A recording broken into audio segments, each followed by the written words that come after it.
warahmatullahi wabarakatuh. Nama saya Arita Saputri, NIM saya 42300 19003. Saya dari Prodi S1 PB PAUD. Pada kesempatan kali ini, saya akan menjelaskan tentang fungsi seni tari untuk anak usia dini. Fungsi seni tari untuk anak usia dini itu dibagi menjadi dua bagian. Yang pertama, fungsi pendidikan seni. Yang kedua, fungsi pembelajaran seni. Fungsi pendidikan seni itu dibagi lagi menjadi 4 fungsi. Yang pertama, fungsi ekspresi.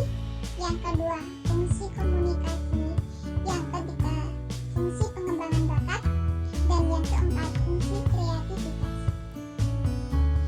Fungsi pembelajaran seni itu sendiri dibagi menjadi dua. Yang pertama, manfaat langsung dan manfaat tidak langsung. Untuk fungsi pendidikan seni yang pertama, yakni fungsi ekspresi. Dalam fungsi ini, anak memperoleh kesempatan menyatakan pikiran dan perasaan dengan bebas dalam bentuk bunyi, rupa, gerak, dan bahasa. Seperti contoh, anak dapat mewarnai gambar sesuai kesukaannya. Anak dapat bernyanyi dengan suara yang kuat atau bahkan lembut. Sedangkan pada seni tari, anak bebas menari dengan riang gembira dan penuh semangat. Yang kedua, fungsi komunikasi. Dalam fungsi ini, anak dapat menyampaikan pesan melalui bunyi rupa, gerak, dan bahasa. Ketika anak bersahutan dan bergerak berpasangan sambil menyebutkan nama pasangannya, sehingga terjadilah komunikasi antara mereka. Komunikasi juga dapat dilakukan melalui gerak atau bahasa tubuh. Pendidikan seni memperkenalkan bahasa simbol pada anak.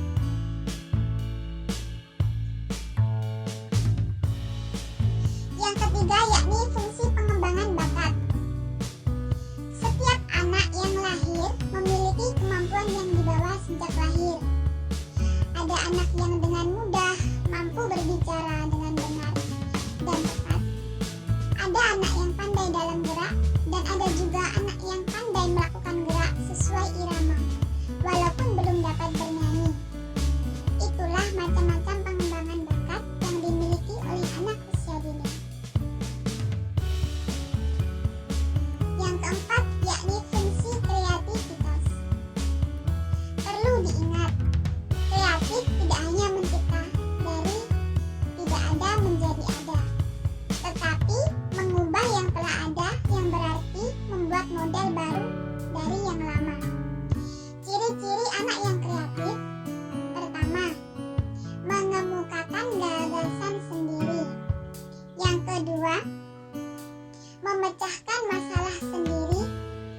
Yang ketiga, menciptakan karya musik, gerak, rupa, atau seni yang lainnya, walaupun amat sederhana. Dan tidak takut mencoba, sekaligus tidak takut dimarahi. Yang keempat, menceritakan hal yang dirasakan. Berdasarkan pada fungsi utama pendidikan seni untuk anak usia dini, guru dapat menumbuhkan potensi yang ada pada diri anak yang telah ada sejak lahir. Karena pendidikan anak melalui seni amat nyata pada dunia anak. Kemudian kita akan membahas fungsi pembelajaran seni. Fungsi pembelajaran seni itu sendiri ada dua macam. Yang pertama, manfaat langsung. Yang kedua, manfaat tidak langsung.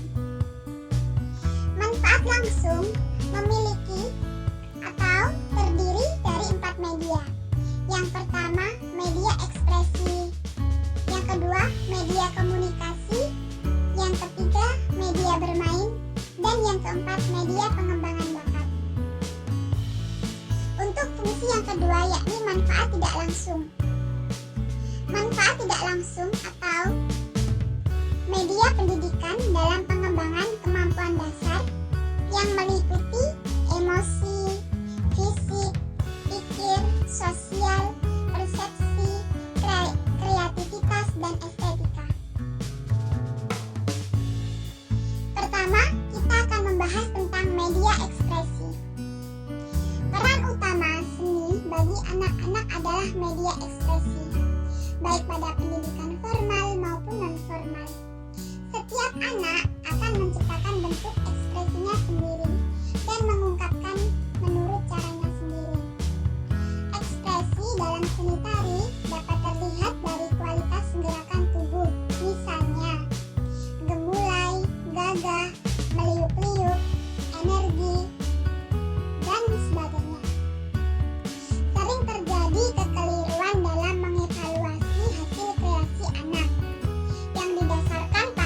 Yang kedua yakni media bermain.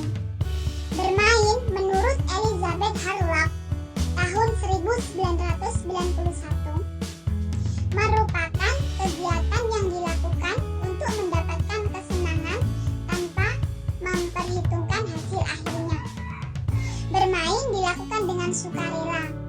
Seni sebagai media bermain mulai nyata terlihat pada proses kreasi seni anak-anak pada usia dini, umur 3-5 tahun, dan masih berlanjut hingga usia dasar.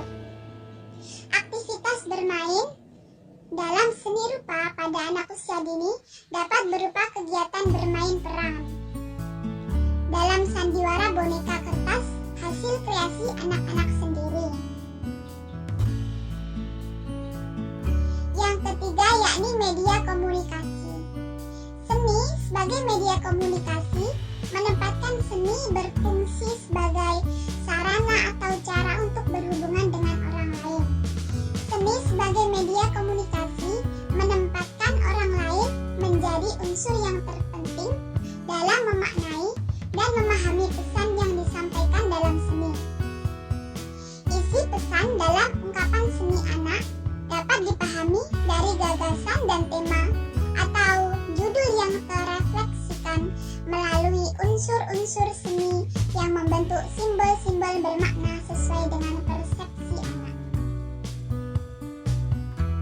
Seperti contoh, anak kagum pada keindahan bentuk sayap kupu-kupu. Lalu, ia menggambarkan berbagai jenis kupu-kupu dengan bentuk warna dan corak motif yang unik sebagai ungkapan seninya. Yang keempat yakni media pengembangan bakat. Pada diri anak kecil pada umumnya belum tampak jelas bakat yang dimilikinya. Oleh sebab itu, anak-anak harus diberi kesempatan berolah seni, baik melalui jalur pendidikan formal maupun non-formal, sehingga bakat-bakatnya dapat lebih ditumbuhkan dan dikembangkan. Kegiatan seni bagi anak-anak yang berbakat lebih diarahkan untuk mengasah kepekaan estetis, kreativitas, dan keterampilan teknik dalam bidang seni yang ditekuninya, seperti seni musik, seni rupa, seni tari, dan seni drama. Pada kenyataannya, kita sering menjumpai seorang anak yang memiliki bakat dalam bidang seni tertentu saja. Tetapi, terkadang ada pula anak yang memiliki bakat seni lebih dari satu keahlian. Dan untuk anak yang memiliki bakat seni ganda, perlu pembinaan yang terpadu agar keduanya dapat berkembang secara optimal. Rangkuman. Pada dasarnya, tujuan pendidikan seni untuk anak usia dini adalah anak mampu mengungkapkan apa yang mereka ketahui dan rasakan melalui seni. Proses bagaimana anak mengungkapkannya lebih menjadi perhatian dibandingkan dengan hasilnya. Pembelajaran di TK amat tidak efektif tanpa musik, rupa, gerak, dan pendidikan seni dapat menjadikan anak belajar lebih menyenangkan serta dapat mengasah ketajaman rasa dan mengendalikan emosi.